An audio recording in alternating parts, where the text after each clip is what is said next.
Hello, everybody. It's Wednesday. Once again, on these Wednesdays, we have with us a man of men.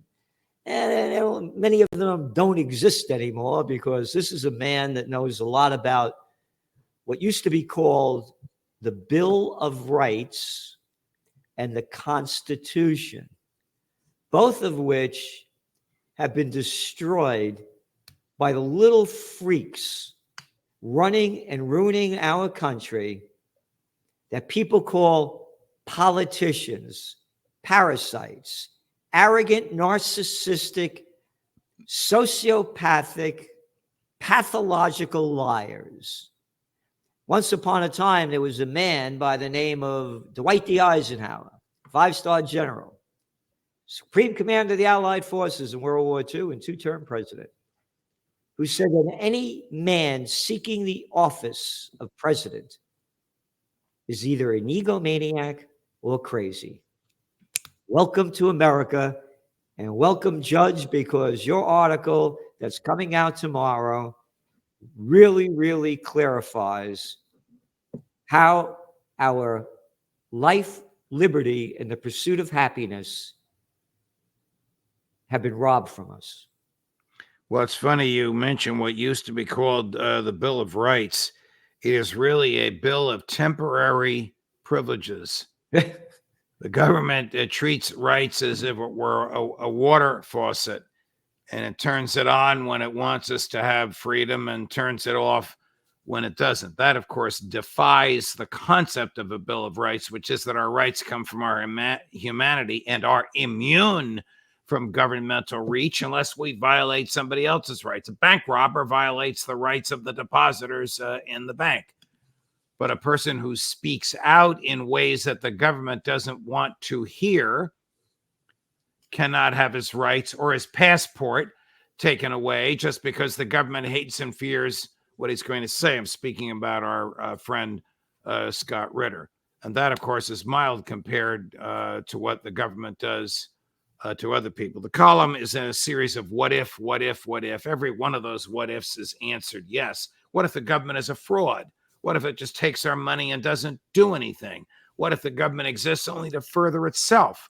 Well, the answer is yes, yes, and yes. Why do we accept this? Why do we have a supreme law of the land, the Constitution, that everybody who works for the government, from a school board janitor to the president, swears an oath of allegiance to, and they don't follow it? They don't even treat it as a guideline. They just ignore it. That's what we're going through. Presidents start any wars they want. Congress authorizes all the spying it wants. Congress spends whatever money it wants, and life goes on. When George Bush became president, George W., the federal government's debt was $2 trillion. That's 24 years ago. When he left office, it was $7 trillion. Where'd the $5 trillion come from? Afghanistan and Iraq. Why did we fight those wars? To get the country's attention off of 9/11. The federal government's debt today is $36 trillion. In 2035, it'll be $50 trillion.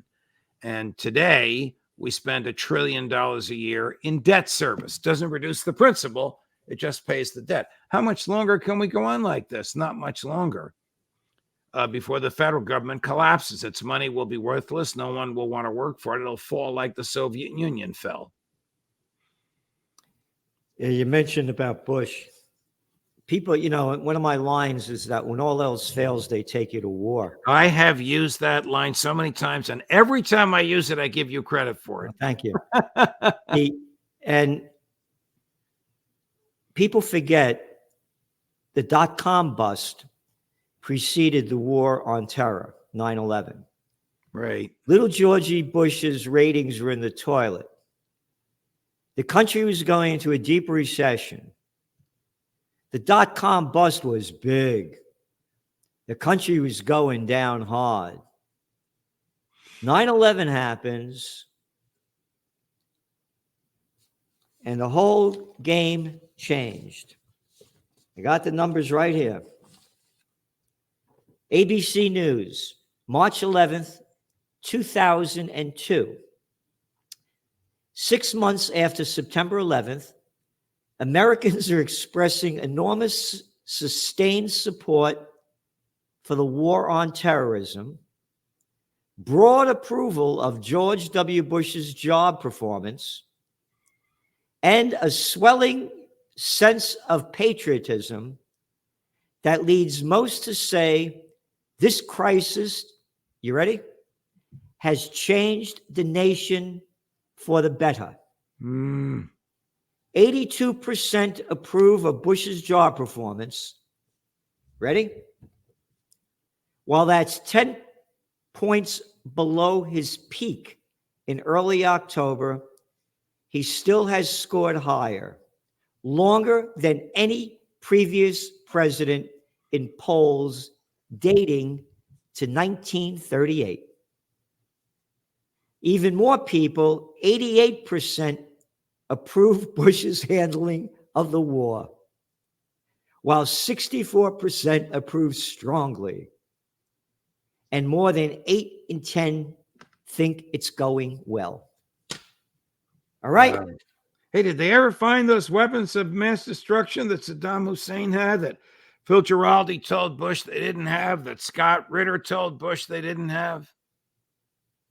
Again, look at the stupidity of the general public. People swallowing the crap coming out of that little boy's mouth, a little ignorant piece of scum, a little daddy's boy. You know, George Carlin said it's one big club and you ain't in it. You think little Georgie Bush would have gotten anywhere if his daddy wasn't George Bush and his uncle wasn't Prescott Bush? Oh, yeah, the guy they said that they dealt with the Nazis. Is that the guy you're talking about? Same guy. Yeah. Look at the little jerk up there north of us, up in Canada. Little Trudeau, a little arrogant piece of scum nothing. My daddy was Pierre Trudeau. Look at the moron. Daddy. I thought his father was Fidel Castro.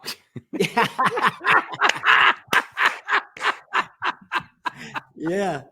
I don't know if there's any substance to that rumor or not. But anyway, what you've written, and you're going into what if, and you said, what if somebody robs a bank robber, then they're guilty, right? But how about the banks that rob us? Correct. They're not guilty. How about the government taking our money and giving us nothing in return except a restriction on our freedom? Yep. So, I asked you about this article that you wrote. I said, all these what ifs. You said, you said, I was angry when I wrote this article. He who is not angry when there is just cause for anger is immoral. Why?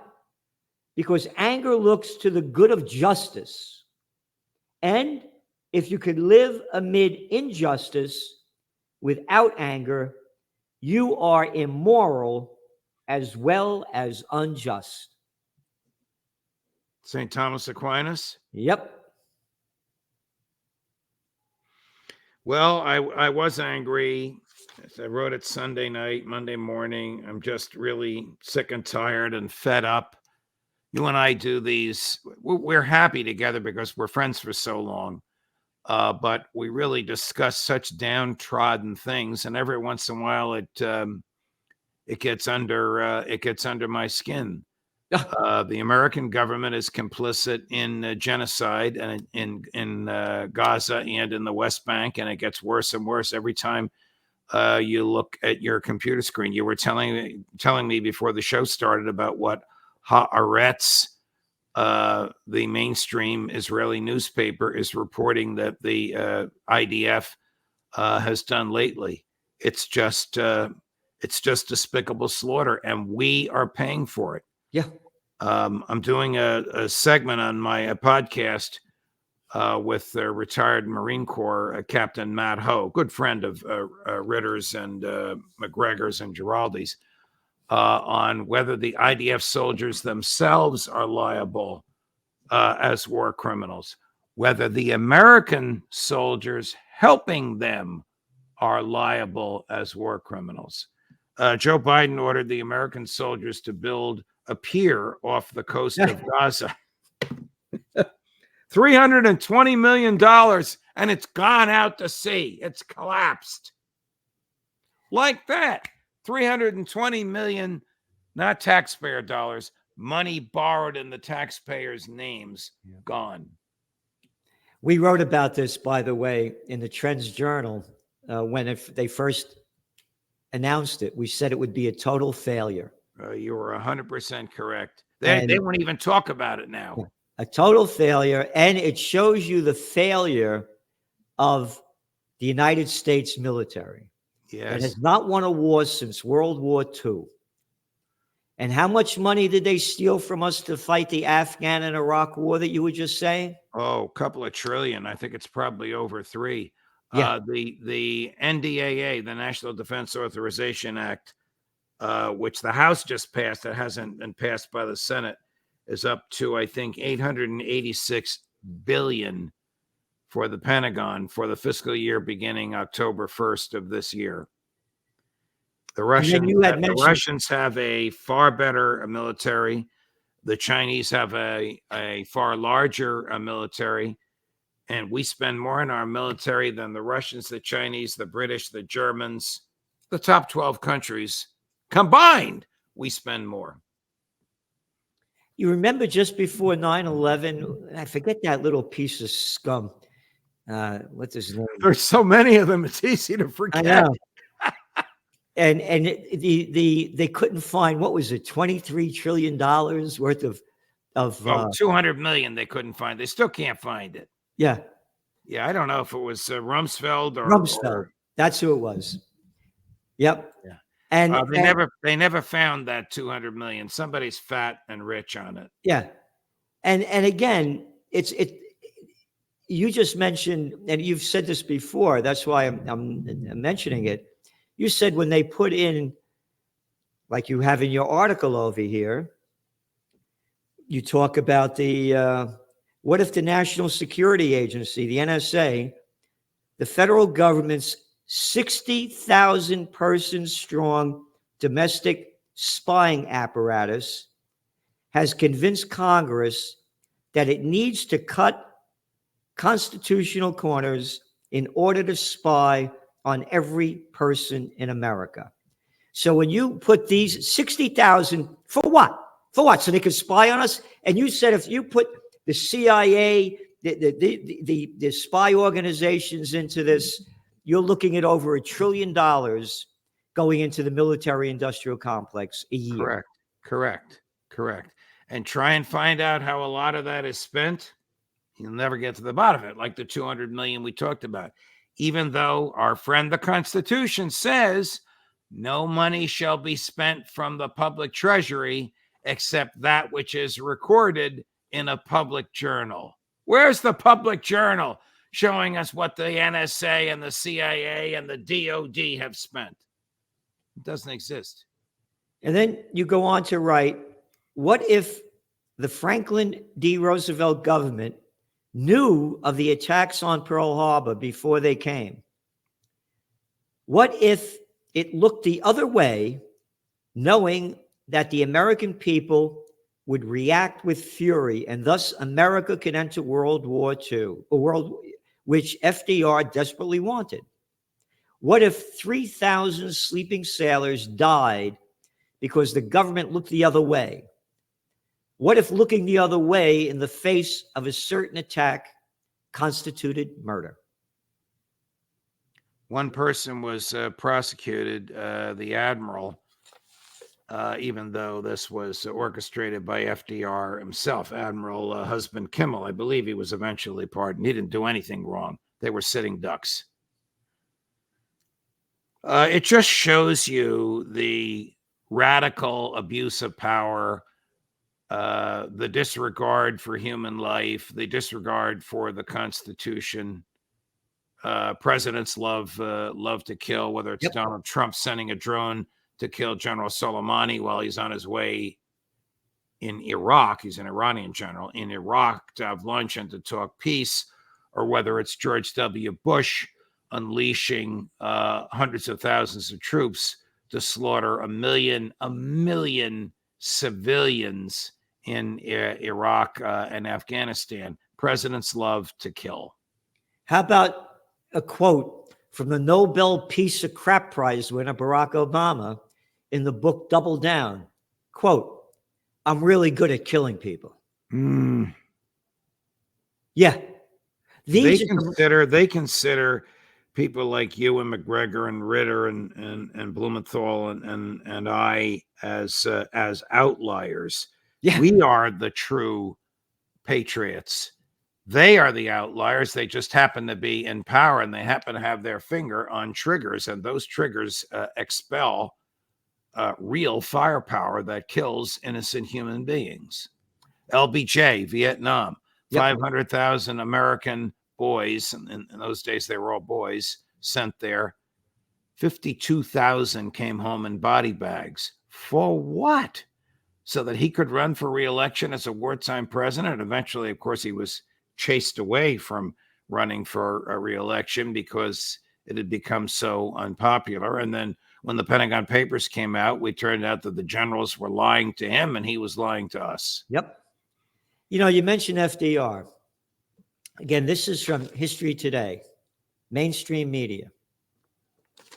Because you had mentioned in one of our podcasts about the United States cutting off oil in Japan. This is prior to 9/11, prior to December 7th attack on Pearl Harbor.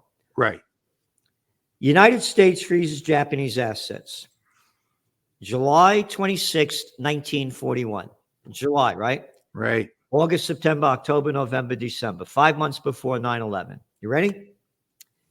5 months before December 7th. I'm sorry, December 7th. On July 26, 1941, President Franklin Roosevelt seizes all Japanese assets in the United States. You know why? In retaliation for the Japanese occupation of French Indochina. Wait a minute. What the hell do I care that the Japanese are doing in, what do they call it? French Indochina? Oh, you mean the dirty French that invaded Vietnam, Cambodia, and Laos, robbing their rubber, their tin, rape, pillaging, and murder? Why, how dare those Japanese go in there? Oh, it gets better. You ready? It goes into, President Roosevelt swung into action. Britain and the Dutch East Indies followed suit. Dutch East Indies? You mean the dirty Dutch in Indonesia? Stealing, robbing, pillaging, murdering? Followed suit. The result? Japan lost access to 3/4 of its overseas trade and 88% of its imported oil. They only import 100%. Can't understand why they bombed Pearl Harbor. I can't figure it out. Nobody talks about this. I didn't know about this. Nobody talks about it. When you and I say things like FDR manipulated the Japanese into Pearl Harbor, Harry Truman was a mass murderer, we are outliers. But history has vindicated that. We now know from telegrams and from notes that they knew that the planes were coming and they manipulated them to come, and they let those poor sleeping 3,000 boys in those ships die a watery death. Yeah. Again, I would not have looked this up had it not been for you mentioning it, because all I did was I Googled up FDR Japanese oil, and boom, this whole article comes up. I didn't know about this. Again, well, this is not taught in American schools. You'd have to do the research on your own, as you just did. And again, here's another part. You know what else angered the Americans? Japan followed up by occupying Cam Ranh Naval Base. That's in Vietnam. 800 miles from the Philippines, where Americans had troops, and the British base at Singapore. Wait a minute. What the hell are we doing in the Philippines? Oh, but of course the British could be in Singapore Because the sun never sets on the British Empire. We can murder and steal all over the world. Why? We have His Majesty, a royal piece of shit, a murderous crime syndicate. Thank you, Sir Winston. Yeah. They shouldn't even laugh at it when you consider all the lives taken and all the property stolen. And now the king of the hill is the United States with our exceptionalism and our exporting of democracy. Baloney, we don't export democracy, we export death. Yep. And again, speaking of exporting death, we supply the weapons of death as we're doing as the genocide of Israel. And this war is ramping up. They're increasing the war as we had forecast against Lebanon, Syria, and Iran. We said they're going to do this, and now the war in Lebanon is really escalating. And again, the American media calls Hezbollah a terrorist organization. You know why they're terrorists? Because these are the people in Lebanon that fought against the Israeli occupation and beat them in 2006. So you're a terrorist if you try to throw out the invaders. Just like there's terrorists in Iraq and militants in Afghanistan who tried to throw out Americans after they invaded. So this war is going to escalate, and World War III is already begun, and it's just going to get worse. I'm not sure where it will begin, whether it's in the Middle East or Ukraine, but it's starting in both places. Yep. And as for calling people terrorists, to George III, Washington, Jefferson, Madison were terrorists. Yeah, we're terrorists too. Right. Yeah. Yeah, because we want peace and freedom. Right. To Joe Biden, Gerald Celente, Scott Ritter, Douglas McGregor, Philip Giraldi, and I are terrorists. Yep. This is crazy. What a crazy, sick world we live in. They consider themselves the patriots, and all they want to do is kill. Yep. And to them, our founding fathers, just like our Bill of Rights and Constitution, are nothing more than pieces of shit. Because George Washington's farewell address, part of it, the nation which indulges toward another an habitual hatred, like we've been taught to hate Russia all our lives. Right. They had us hiding under desks when we were kids in case an atom bomb went off. Or an habitual fondness. Oh, we love Israel. Yeah, the phony Israel that was created by the Balfour Declaration in 1917. The nation which indulges toward another an habitual hatred or an habitual fondness is in some degree a slave. It is a slave to its animosity or to its affection, either of which is sufficient to lead it astray from its duties and interests. Here we are, led astray. Well, it's probably going to get, I know we say this every week, but it keeps happening. It's going to get worse before it gets better. You know, Judge, everybody listening, you have to go, if you want to know what in the world is going on from top people, you want to go to Judging Freedom. The guests he has on, mentioned Phil Giraldi, Douglas McGregor, Max Blumenthal, Scott Ritter, one after another. And Judge, tell me some of the things that, like you just had Giraldi on. What's some of the things that he's talking about? Well, Giraldi is talking. Everyone, this is the top CIA guy that Judge mentioned that went into Bush's office, showed him the proof.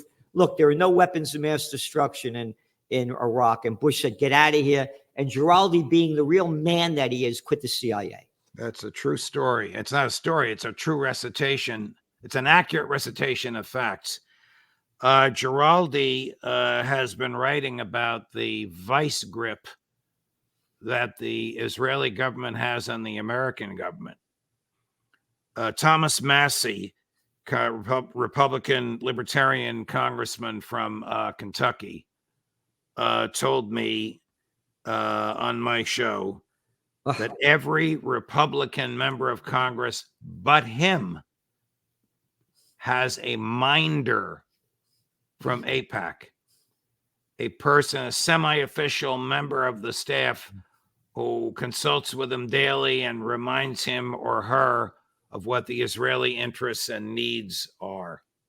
When Massey learned what this was, he said, "You're no longer welcome in my office. Don't call me. I won't return your phone calls." He's the only one who's done that. This is just an example of the vice grip. Not far from where I live is a Democratic primary tomorrow in Westchester County. Yep. APAC has dropped over $20 million in a Democratic primary for Congress. That's more money than all the primaries in the country combined, because the congressman, a left-wing progressive with whom you and I disagree on almost everything, has called out Israel for committing genocide. Yeah, that same guy, was it Bowman or Bowman? Yeah. He also supports the Israeli genocide. He supported all the bills that sending the weapons and on and on. No. This is the guy that opposes them. The Democrat that is running against them is the one APAC is supporting. So, Phil, to answer your question, Phil has been doing, he's on vacation now, but he has been doing a lot of research on the depth of, it's not just APAC. APAC, he says, is the best known of these groups. There actually are other groups that are better funded than APAC that have their tentacles into virtually every Republican member of Congress, House and Senate. Massey's the only one who's come out publicly saying, "I don't want to have anything to do with you."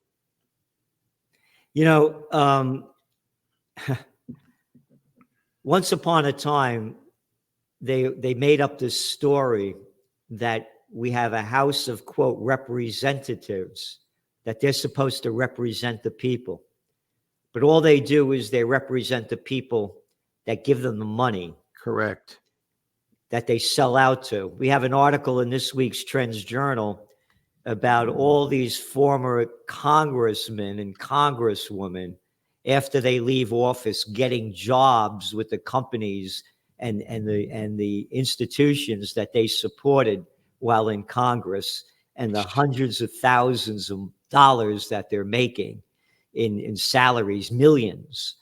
And they're total sellouts. And talking about sellouts, Netanyahu is going to be coming here. And by the way, a number that I saw, that he's worth $80 million.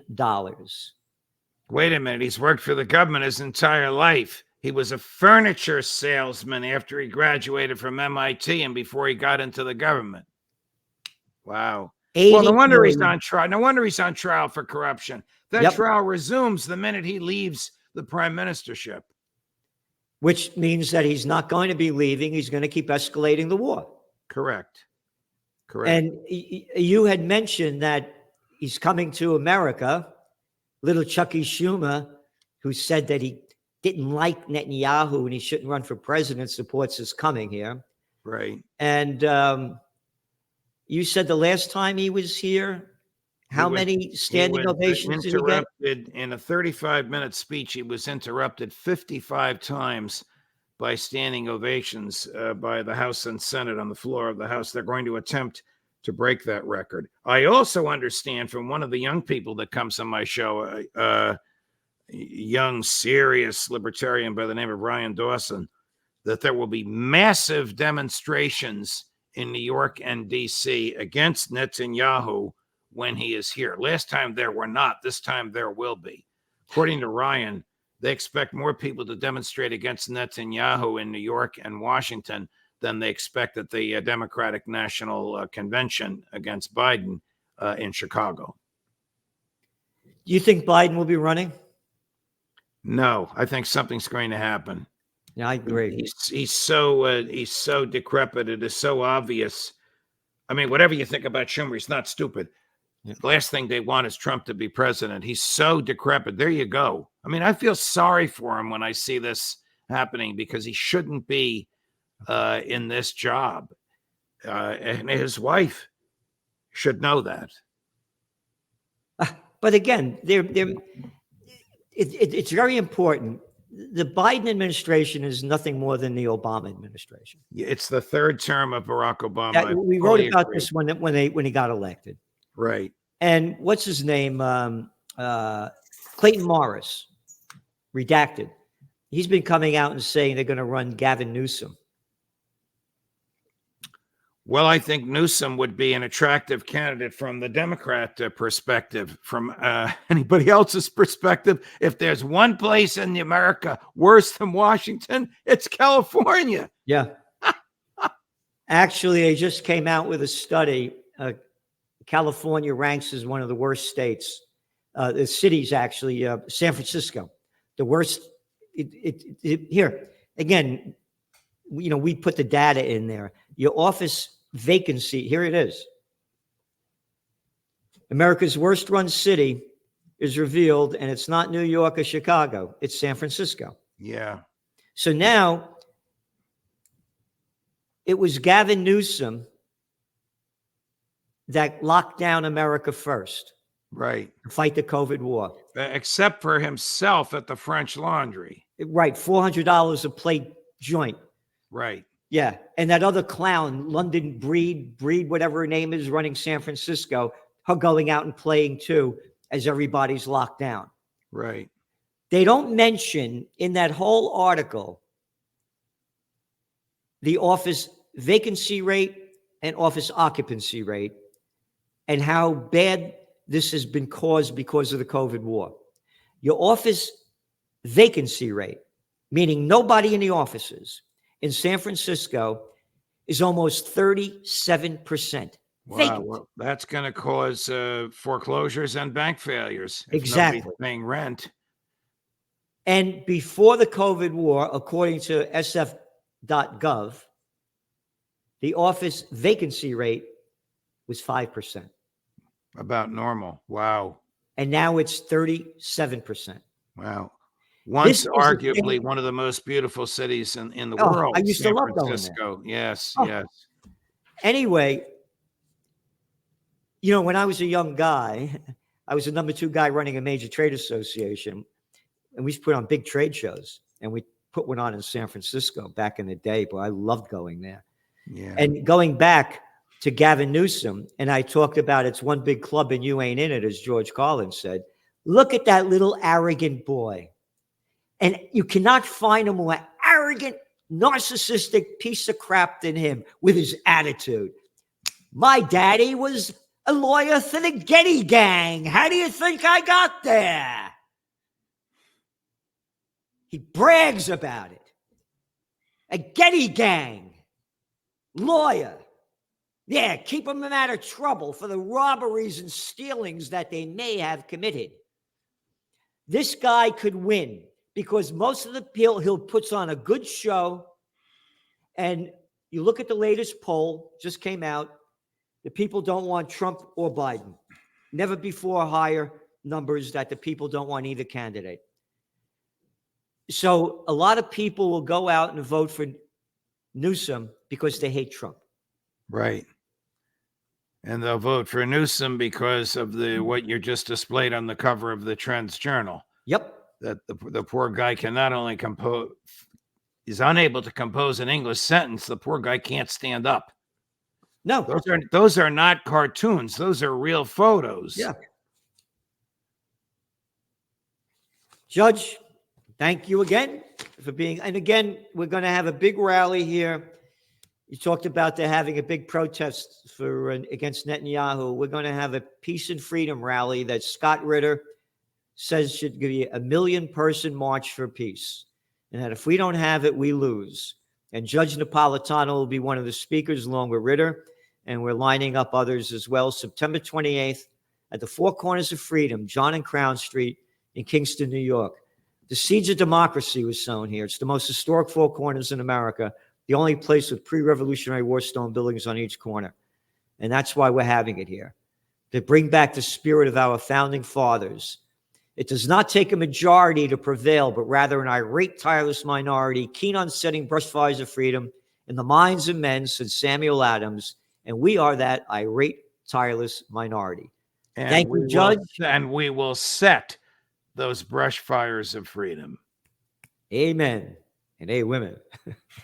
Thanks, Judge. And again, everybody, don't forget, go to Judging Freedom, because the judge is doing everything he can to bring freedom back to America and the great guests that he has. Thank you.